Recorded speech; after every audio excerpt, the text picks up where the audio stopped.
Divinity. If you don't know me, thank you for coming. And I wasn't planning on preaching today. This is Jared's thing, not mine. But after he heard what God has been moving through my life, he's like, you should really speak about this because I think it's going to be something great. I'm like, okay, I will. But this first started off Monday when I was not going to go to chapel. It was like 9:57 and I felt convicted. I was just going to read my book and I was going to do my homework because I already have all my chapel credits. I was good to go. I'm like, I'm not going to go to chapel. I'm good, God. And God was like, nope, you need to go. And I'm like, what do you mean, God? I was just going to do my homework. I don't want to go. And all of a sudden, as I'm reading my book, I couldn't concentrate on my book. I'm trying to read it. I couldn't concentrate on it. I felt my heartbeat fast and like I couldn't breathe. And I'm like, maybe I should go to chapel. But I'm like, no, I'm fine. I don't need to go to chapel because it's Go Week. It's talking about missions. I'm not going to be a missionary. I don't want to go to that because it's something I don't need to hear. But God's like, no, just go to chapel. I'm like, okay, I'm going to go to chapel. So I rush out and I get to chapel on time, thankfully. And as soon as I sit down, I feel like this sense of relief. I'm like, okay, I'm supposed to be here for some reason, but I don't know why. And so the preacher starts off and she's like, normally I'll be preaching about going and doing a missionary and like encouraging people to go and do that. But today we're going to focus on waiting. I'm like, waiting? What are you talking about waiting for? And she was like, I want you to wait within the season that you're in and let God prepare you before you go out into the missions field. I'm like, okay, this kind of is speaking to me, even though I don't think I'm going to go out in the missions field, but I'm thinking there's something bigger, better, future for me. So she was telling me in that sense to just wait where you're at right now. I'm like, okay. So this led to my title for, I guess, the sermon. It's called Go, Grow, and Flourish. And I've broken it down into these three parts because this is what God was speaking to me about. And first, God has been telling me to go, not go in the sense of being a missionary or anything, but go as in pursuing the things that He has already equipped me in, going and doing the things that God has already prepared, like the tools for me to use, and to not move into the future. So God was saying, I want you to stay in the season where you're at. I equipped you. I gave you these tools. I want you to use these tools right now to do this certain thing before you start thinking about the future. I think many of times, all of us, we feel like we are just go, go, go, go, go. That's how our earth and society works. We just want to go and pursue the next thing when God is really just telling us to just wait at where we're at and just stay right here and just do what God's telling you to do. I mean, we're all college students. We have so many opportunities to go out and pursue what God's telling us to do, whether that's starting a podcast or preaching every Wednesday, whether that's maybe wanting to create a little devotional and speak it to your friends, whether that's just going to chapel and getting a close relationship with God, whether that's going to Potter's Place and having one-on-one time with God and being quiet before Him, and whether that's just getting in your word more or more deeper in prayer than you ever did. Those things is like what God's telling you to do right now. It's just wait in the season and just go with me through it and don't rush about the future. Because God has given you this 4 years of college life for this reason, to just stay in the season and pursue God as you can before we get out into the real world and have to deal with that scary life stuff, because it's the real world. So that was what Go was for me, and hopefully that can speak to you too. To grow, the speaker was talking about to grow. I'm like, what do you mean grow? And she's like, grow in your character. Grow in your character with God. And it says, live a life as Christ and His behaviors. And that means think of God's character as the fruit of the Spirit. It's like you have love, you have joy, peace, patience, kindness, goodness, faithfulness, gentleness, self-control. You could live a life that is a character that's reflecting that. Or it could just be nicer to others. It's just serving others. Whatever that may be, try to live a life that's as close as Jesus as you can. And I know we're all humans. We all have our ups and downs in lives, and people are going to annoy us, but just remember to just try to love on them and try to serve them as best you can, because that's what Jesus would have done. Also to grow as to surrender my life all to God and give him my plans and let him make his own plans in my life. When we establish our plans and try to pursue what's not of God, then we don't feel fulfilled. We don't feel complete. We don't feel whole. But if we establish our plans that is in line and in step with God, then we will feel fulfilled, complete, and whole. That's like the difference between doing a life with God and doing a life without God. You will feel complete and full if you do it with God. In Mark 10:27, it says, Jesus looked at them and said, with man, this is impossible. So if we try to do it by ourselves, it's impossible. You can't do it on your own. You won't feel fulfilled. You won't be complete. You'll lack something because you're doing it just with yourself. But the second part of this verse says, It says, Jesus looked at them and said, with man this is impossible, but not with God. All things are possible with God. So it says twice in this verse, with God. So if we're going to pursue a life with God, then he can help us feel more fulfilled and complete with him. And the third thing that they taught me was flourish. Flourish in the sense of letting God use me and allowing him to grow me to the person he wants me to be. Growing in my faith and relationship with God.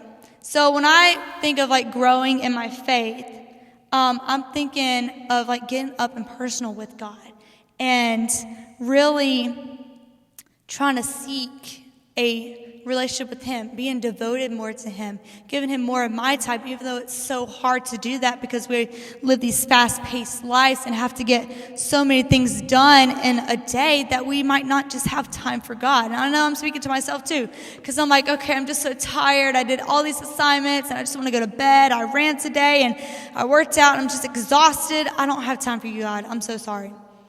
Could you imagine just saying that to God in front of his face? Sorry, God, I didn't have time for you today. I'm not going to talk to you. I'm not going to have quiet time with you. I'm not going to worship you. I'm not going to thank you. That would be heartbreaking. So just imagine that if you ever feel convicted of like not, having a day with the Lord, just imagine him in front of you and be like, okay, if he was in front of me right now, would I talk to him? Or would I be like, I don't need you, and walk away? Like, what would you do? You would want to talk with God. So just imagine him being right there because he is. Even if we can't see him, God is still there and he's present. But that's like the whole reason of faith, right? You can't see God, but you know he's there.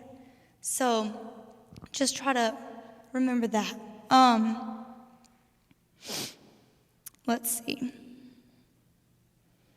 Then I also put the relationship is between you and God and no one else. So you can see other people who are faithful to God and how he's faithful back to them. And you're like, oh, that's great for them. But does that happen for you? Are you faithful to God and he's faithful back to you?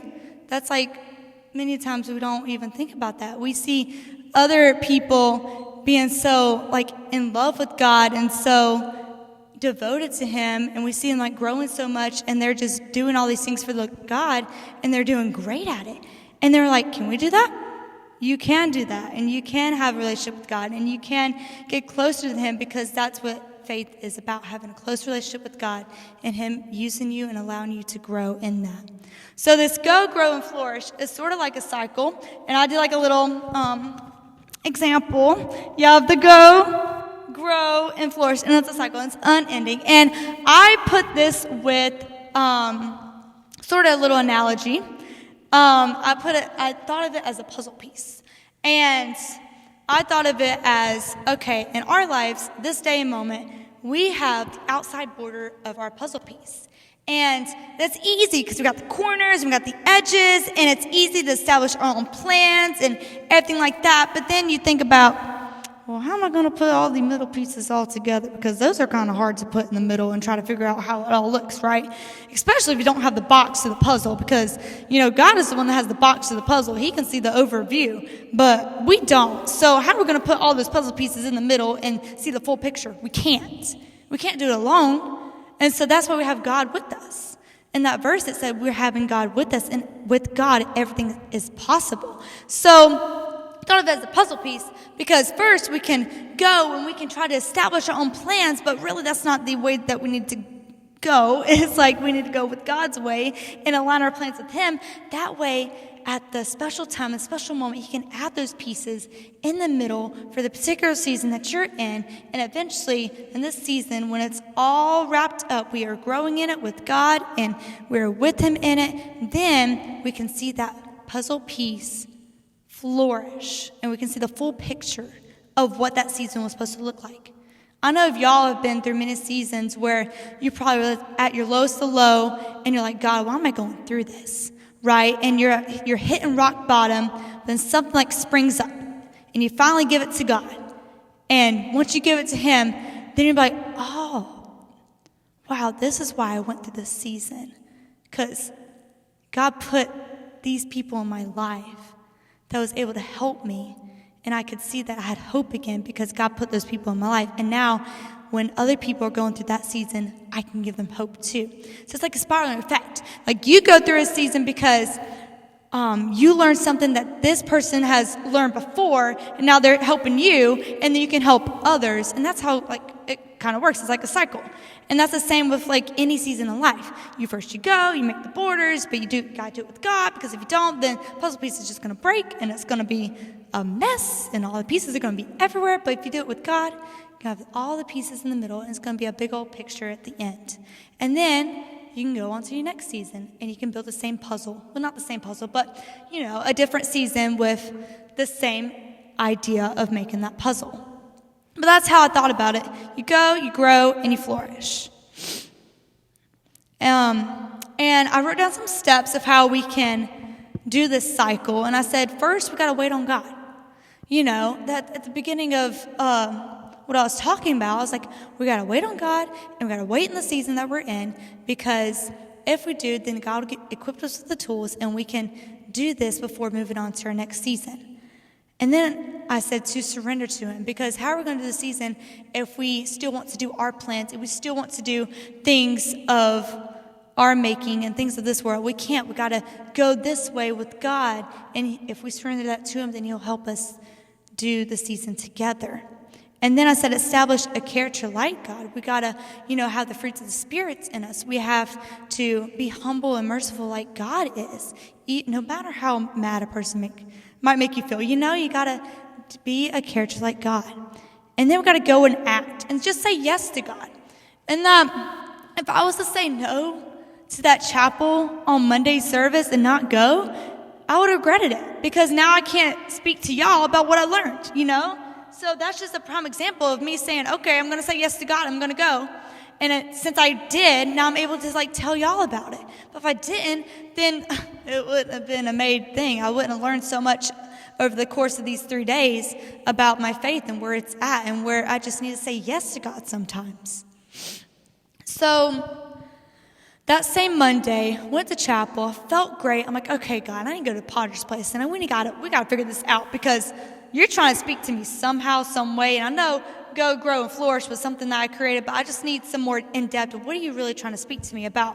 And later I went to Potter's, and I was actually doing the Delight book, and it was about the fruits of the Spirit, and it was on faith. And I'm like, okay, this is ironic. Faith. We already talked about faith in the chapel, so it's coming up again. And I looked up some Bible verses, and the book of Lamentations popped up. And the book of Lamentations, I'm like, this is kind of weird, because this is a book, it's a lament, and it's a book of sadness, because it was talking about how Jerusalem has just fallen, but Jeremiah was talking about how he still had hope in the midst of despair. So in the very middle of the book of Lamentations, 3:21 through 29, it says, "Yet this I call to mind, and therefore I have hope. Because of the Lord's great love, we are not consumed, for his compassion never fails. They are new every morning. Great is your faithfulness. I say to myself, the Lord is my portion, therefore I will wait for him. The Lord is good to those who hope is in him, to the ones who seek him. It is good to wait quietly for the salvation of the Lord. It is good for a man to bear the yoke while he is still young, and let him sit alone in silence, for the Lord has laid it on him. Let him bury his face in the dust. There may yet be hope." And a couple of verses I highlighted still, like, really caught my eye. Number 1, the Lord's love is great for us, and his compassions never failed us. Another one is God's faithfulness is great. He is faithful, and you see that his faithfulness was faithful in the Old Testament, in the New Testament, and it's still faithful to us today. No matter what we're going through, he is still faithful to us, and we can still trust and rely on him. And then later on, it says we should just sit alone in silence with God. Jeremiah is telling us that that's like one of the best things we can do is just have that quiet time with God and see what he's trying to speak to us in a moment, because it will really help us throughout our seasons. So, the passage proves that God's faithfulness is great, that God isn't consumed by our circumstances, and we shouldn't either, and that his compassion for us never fails.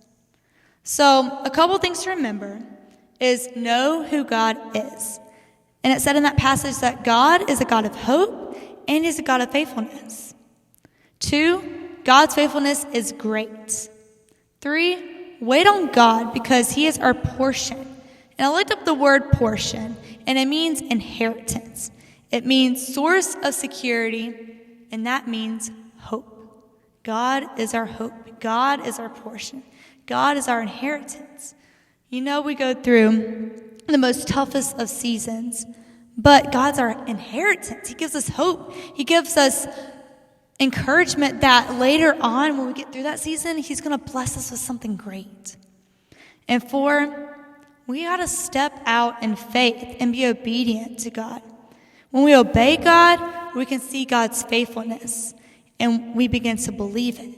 And that deepens our love for him, which makes us desire to worship God more and more every day until we are filled with God and we're untouchable by our hard circumstances because we trust God wholeheartedly, and that is what a strong, progressive faith looks like. So I'm going to close you with this. God is always faithful to us. The question is, will we be faithful back to him? Thank you.